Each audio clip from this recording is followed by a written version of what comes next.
भूयो भूयो नमाम्यहम्। राम रामेति रामेति रमे रामे मनोरमे सहस्रनाम तत्तुल्यं राम नाम वरानने राम नाम वरानने। बोले श्री हनुमान जी महाराज की जय। जय श्री राम, जय श्री राम। एक बार सभी लोग इतनी जोर से जी श्री राम का जयकारा लगाएंगे कि पूरा हमारा हॉल गूंज जाए, हॉल से बाहर आवाज जाए। भगवान श्री राम के साथ साथ हनुमान जी यहाँ पर विराजमान हो। जय श्री राम, जय श्री राम, जय श्री राम। आप सभी का बहुत बहुत अभिनंदन, बहुत बहुत स्वागत और आपका आभार। अभी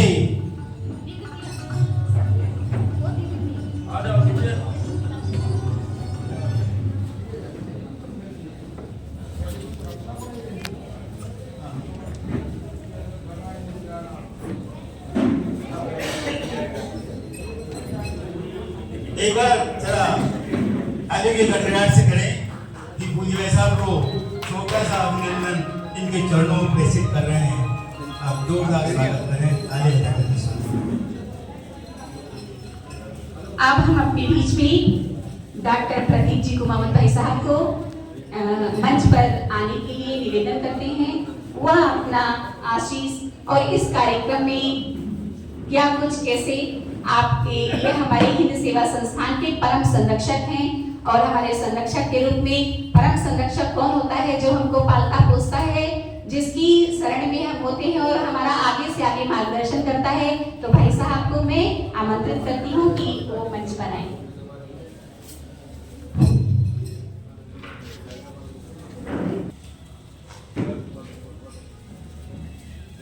इस कार्यक्रम में मुख्य अतिथि के रूप में इस क्षेत्र के महानायक के रूप में जिन्होंने अपनी एक छवि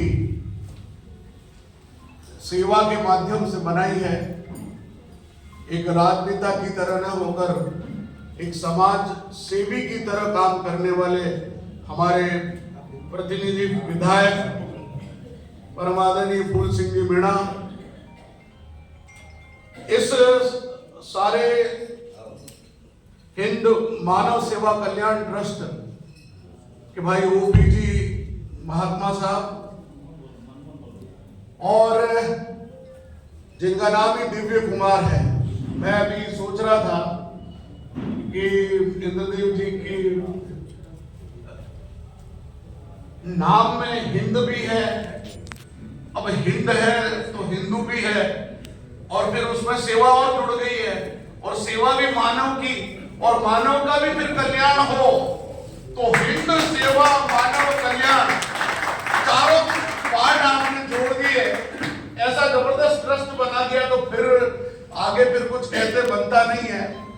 मैं हमारे संत समाज जो 2 बार बीच में ऐसा हुआ कि कहीं आह्वान हुआ और इंद्रदेव दास जी अपने सभी संतों को लेकर जाने की प्रक्रिया में आ गए और लेकिन तुरंत प्रभाव से वापस कहेंगे हनुमान जी की आज्ञा में विराज जाओ तो उधर विराजे और उधर विराजते वापस इधर विराज गया अपने आप। तो ये भी एक उस प्रक्रिया का अंग है। तो उसमें भी मतलब कई बार होता है कि मन के भाव कभी कभी ऐसे होते हैं समुद्र मंथन की तरह, वो मंथन अंदर ही अंदर चलता रहता है और फिर उसमें से सबसे पहले हलाहल निकलता है तो वो हलाहल तो निकल के बाहर हो गया, फिर अमृत आया तो फिर यहाँ आ गया। तो कोई दिक्कत नहीं। मैं आपको चूंकि संत समाज यहाँ बैठा है, फूल जी भाई साहब यहाँ बैठे हैं और बहुत प्रेम और स्नेह है फूल जी का इस संस्थान पे भी। ये जो राम शब्द है आप विचार करिएगा, मूल रूप से सब जने कहते हैं गोस्वामी जी ने ये लिखी, वाल्मीकि जी ने रामायण लिखी, तुलसीदास जी ने रामचरितमानस लिखी। असल में तो इस कथा के अगर कोई मूल है तो वो भगवान शंकर है। ये कथा पहली बार भगवान शंकर ने पार्वती जी को कही थी। और जब देवताओं और दानवों, भोलेनाथ किस लिए भोलेनाथ है कि वो भोले इसलिए नाथ नहीं है, वो भोलों के नाथ है। हाँ, कभी कभी हम गलत फहमी में रह जाते हैं कि भगवान भोलेनाथ है, भगवान बहुत भोले। भगवान नहीं भोले, वो भोलों के नाथ है, वो भोलों के नाथ है। इसलिए वो भूत पलित देवी देवता सबके नाथ हैं। वो चोर को भी क्षमा करते हैं, वो चोर को भी स्वीकार करते हैं। उनको ये पता नहीं पड़ता कि दुनियादारी क्या है, इसलिए वो भील उनके माथे चढ़ जाता है तो वो सोचता है ये खुद भी मेरे ऊपर समर्पित हो गया, इससे बड़ा समर्पण क्या हो सकता है ना। तो वो दुनियादारी से परे हैं। तो जब लड़ाई 1,01,111 श्लोकों के लिए लड़ा गया आपस में, देवता और दानव दोनों के हमको चाहिए बराबर टुकड़े करते रहे, इतने हुए इतने हुए उतने हुए। अब जब वो टुकड़े होते होते अंत में 2 शब्द बचे, तो वो भी उन्होंने देवता और दोनों ने कहा हमको दे दो ये शब्द। तो वो जो 2 शब्द थे इन श्लोकों के टूटने के बाद, 2 जो शब्द बचे वो थे रा और म। और वो रा और म को यहां धारण किया उन्होंने। और जब रा और म को यहां धारण किया, इसी वजह से भगवान भोलेनाथ उस जहर को यहां पर पी पाए, उसको यहां धारण कर पाए। यही सत्य है। दूसरा एक बात और मैं आपसे कहना चाहता हूं, संत समाज यहां बैठा है, कि कभी आपने विचार किया कि भगवान भोलेनाथ शमशान की भूमि की भभूत क्यों लगाते? काशी में बैठे थे भगवान, काशी तो है भोलेनाथ की भूमि। अब काशी विश्वनाथ जहां बैठे हो तो उनको लगा कि ये सब लोग आ रहे हैं और राम नाम सत्य बोल रहे हैं। क्या बोल रहे हैं? राम नाम सत्य है। तो भगवान पीछे बोलिए भोलेनाथ, और ये राम का नाम ले रहे हैं, राम नाम सत्य है, राम नाम सत्य गए। अब राम नाम सत्य बोल रहे हैं, फिर उसको जलाया मुर्दे को। उसके बाद देखा कि सब जा रहे, एक भी जना राम नाम सत्य नहीं बोल रहा है।